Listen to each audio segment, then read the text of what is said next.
Oui, merci beaucoup. Bonjour à tous. Je suis l'avocate Deepali Ojha d'Inde. C'est un grand honneur pour moi de présenter ma déclaration d'ouverture au grand jury du tribunal de l'opinion publique. Je remercie le juge Rui da Fonseca et tous mes collègues juristes pour cette présentation pleine d'espoir et de perspicacité. En mars 2020, la plupart d'entre nous ont été pris au dépourvu lorsque les gouvernements du monde entier ont annoncé le début d'une pandémie supposée être créée par un nouveau virus SARS-CoV-2 qui pourrait provenir de Wuhan, en Chine. Dès la déclaration de la pandémie, une série d'annonces sans précédent a été faite, comme la fermeture des frontières internationales, l'arrêt complet des vols internationaux, l'obligation de porter un masque, le respect d'une distanciation sociale et des mesures des plus mortelles comme le confinement. En Inde, les services ferroviaires se sont arrêtés net pour la première fois en 167 ans d'histoire. Chaque pays a rapidement adopté des mesures similaires, censées prévenir et contrôler la propagation de l'infection. Dans cet état de chaos, de panique, de choc, d'incertitude et de peur, la plupart d'entre nous se fient aux médias grand public comme source d'informations authentiques sur ce virus et les ravages qu'il a provoqués chez nous.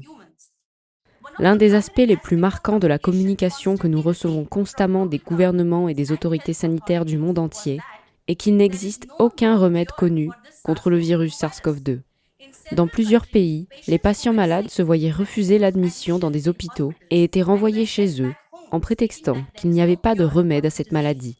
Pendant cette phase, il y avait des médecins honnêtes et des médecins de première ligne qui traitaient les patients avec des anciens médicaments, ce qui n'est certainement pas un phénomène nouveau dans le courant de la médecine allopathique. Et certains médecins ont proposé leur propre protocole de traitement sur la base de leur vaste et riche expérience clinique. Tandis que les médecins font leur devoir solennel de sauver la vie de leurs patients de la meilleure manière possible, en utilisant de vieux médicaments dont la sécurité a été prouvée, en associant avec des suppléments comme le zinc, la vitamine C, la vitamine D, etc., nous avons assisté à une opposition véhémente de la part des mêmes autorités sanitaires qui étaient à la tête de la conception de la réponse à la pandémie. L'agitation de ces autorités sanitaires s'est manifestée par le rejet de toute information révélant l'efficacité des traitements précoces et l'existence de thérapies alternatives pour traiter les patients atteints du Covid-19. Toute personne d'intelligence ordinaire aurait trouvé cela déraisonnable, dans la mesure où sauver des vies serait évidemment le premier et le plus important des objectifs, surtout lorsque les médecins, sur la base de leur expertise clinique, affirmaient pouvoir guérir les patients grâce au traitement précoce. Je vais dévier ici un moment pour partager avec vous quelque chose du point de vue de mon pays, l'Inde. En Inde, nous avons une riche tradition de systèmes de médecine alternative comme l'Ayurveda, le Siddha, le Unani, d'autres systèmes de guérison comme la naturopathie et l'homéopathie. En fait, il existe un ministère spécifique au sein du gouvernement indien appelé Ayush, qui est un acronyme pour Ayurveda, Yoga, naturopathie, Unani, Siddha et homéopathie. Les médecins reconnus, qui sont formés pour pratiquer ces systèmes de médecine alternative, ont traité avec succès des patients Covid-19. Cependant, après le lancement de ces vaccins expérimentaux, nous ne devrions pas les appeler vaccins. En fait, il s'agit d'injections, ce qui serait une description plus appropriée.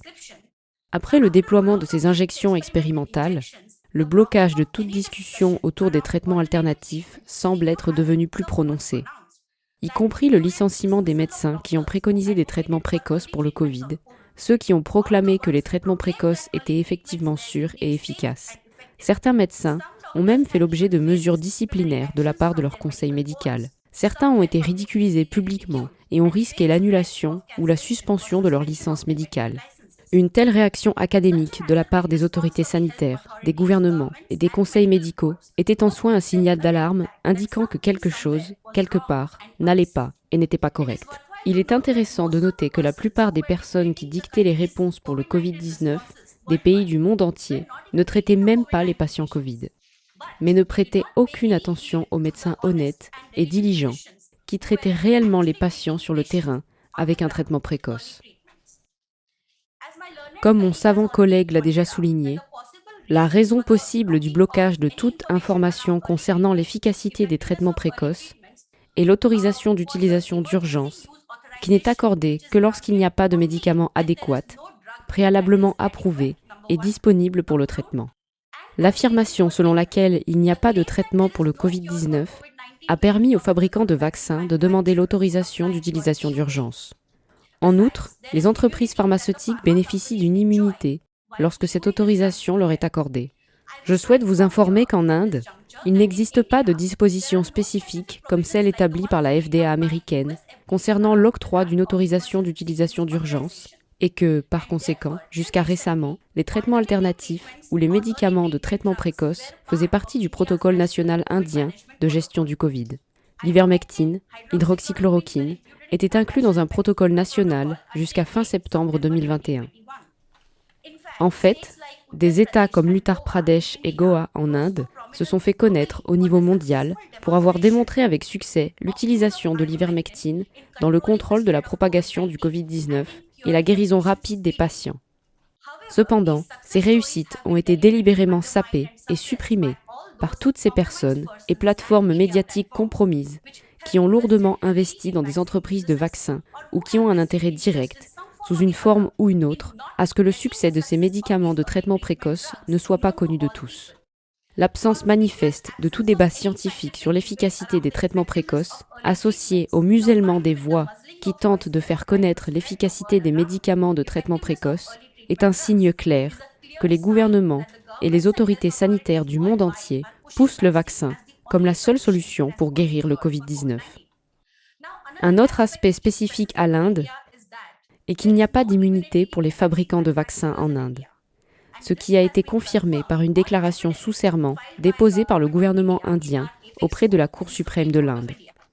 Récemment, nous avons aidé à fournir une pétition à la Haute Cour de Bombay par un père qui a perdu sa fille suite à la première dose de ses vaccins expérimentaux.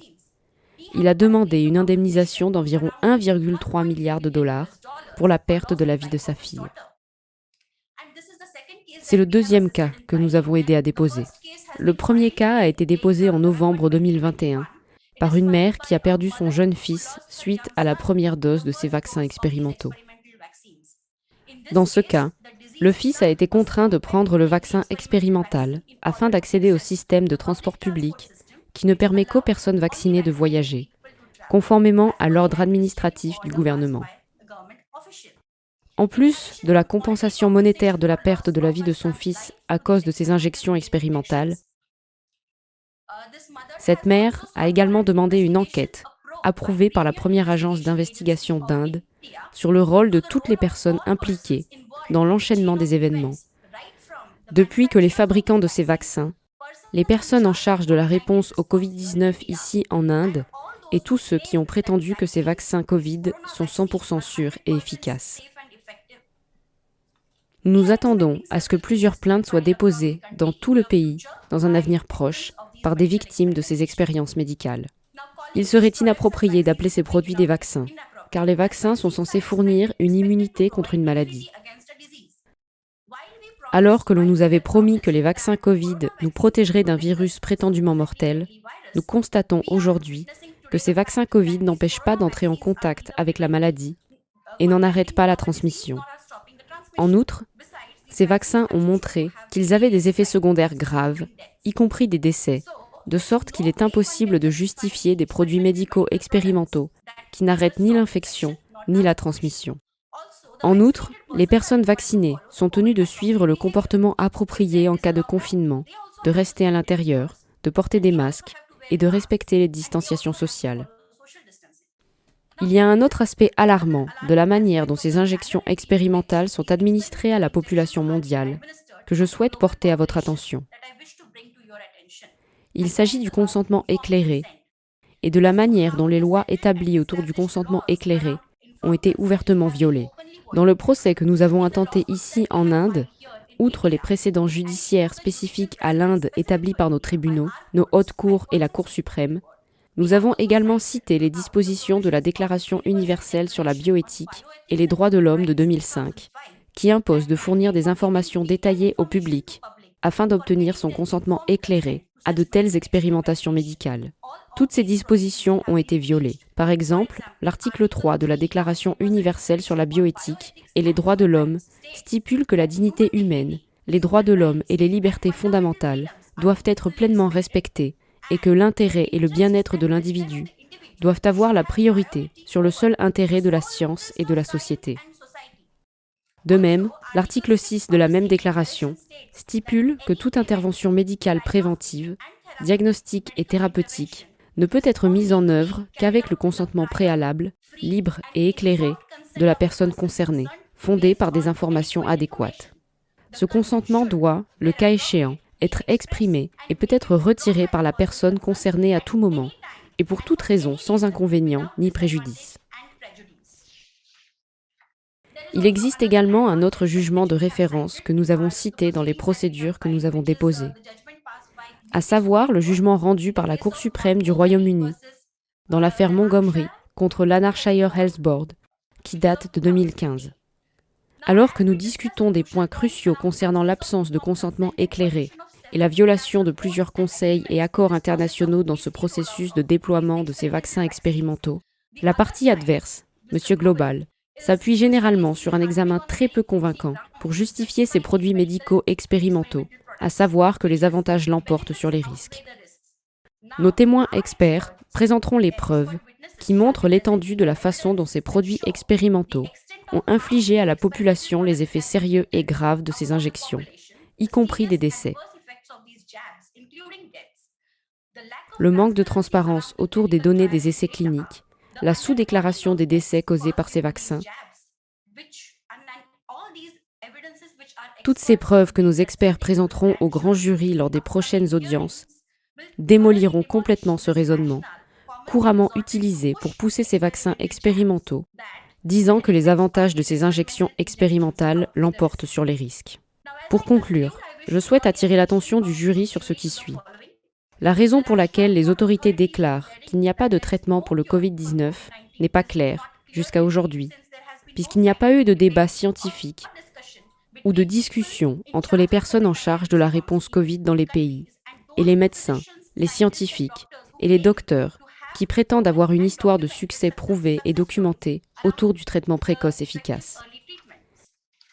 Deuxièmement, il n'y a aucune initiative, aucun effort pour mener des essais cliniques sur l'efficacité des médicaments de traitement précoce de la part des personnes responsables de la conception de la réponse officielle des pays au Covid. Il y a eu un déni général concernant l'immunité naturelle ou l'immunité développée après une infection naturelle, malgré la publication de plusieurs études à cet effet. Les grandes entreprises technologiques censurent délibérément quiconque choisit de parler de l'existence de traitements alternatifs et du fait qu'ils ne sont pas sûrs des injections expérimentales. Enfin, le fait que de vieux médicaments, pour lesquels il existe de nombreuses données sur la sécurité, soient ignorés et qu'une injection médicale expérimentale lancée à la hâte soit présentée comme sûre et efficace. Nous savons qu'il n'y a aucune transparence autour des données sur les essais cliniques réalisés. Compte tenu du nombre d'effets indésirables signalés chaque jour dans le monde, ces produits expérimentaux sont tout sauf sûrs. Nos témoins experts couvriront chacun de ces aspects en détail lors des prochaines audiences. Et je suis persuadée qu'après avoir examiné les éléments de preuve amenés au dossier, le grand jury sera parfaitement équipé pour évaluer le rôle et la complicité de chaque personne, chaque entité, chaque organisation impliquée dans la commission de ces horribles crimes contre l'humanité. Merci de votre attention.